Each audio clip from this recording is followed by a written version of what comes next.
Samuel walked to a nearby tree. Family is a solid component in our life and should be treated as such.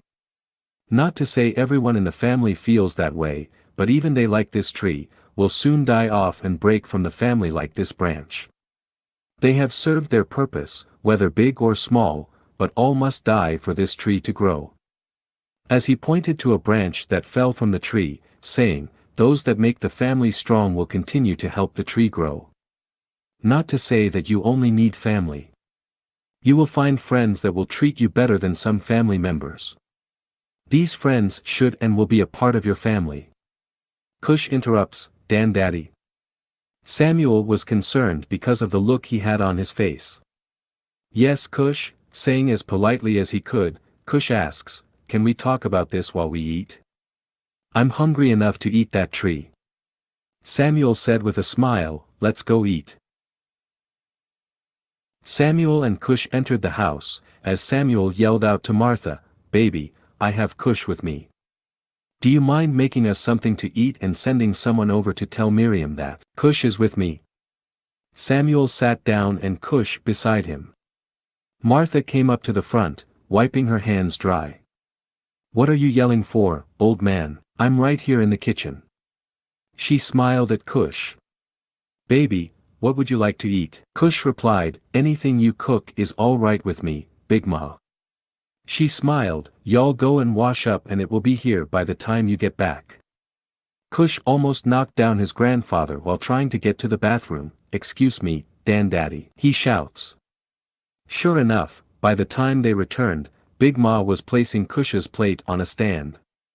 He bowed his head for a second and said grace and ate. Samuel said, slow down, before you hurt yourself. Before long, Martha returned with a bigger plate for Samuel. Thanks, baby. As he smiled and rubbed her behind as she returned. Taking a towel she had in her hand, she softly popped him, we got company. Samuel smiled. Not for long, if you keep walking like that. Blushing, she said, dirty old man. Trying to act as if he saw nothing, Cush continued to eat. Cush looked at Samuel, Dan Daddy, I read a lot of your stuff. Some I understand and some, not so much. Samuel smiled. We come from a long line of poets and songwriters. Hell, artists period. Which one didn't you understand? Cush wiping his mouth with his hands, snakes in the grass.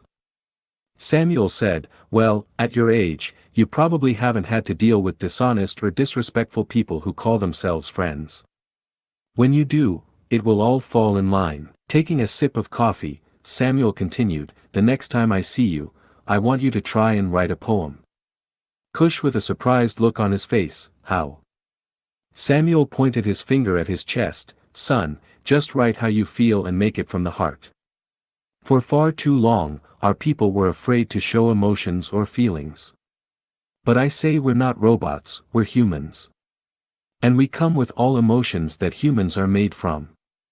Just simply write how you feel. Cush looked at Samuel, okay, I'll try it. Cush was in deep thought throughout the rest of his meal, thinking about what to write about. As the two finished eating, Cush took the plates to the kitchen and thanked his grandmother, who was washing dishes. Samuel leaned back and rubbed his stomach, that's what I call good eating. Smiling, Cush said, yes, I agree.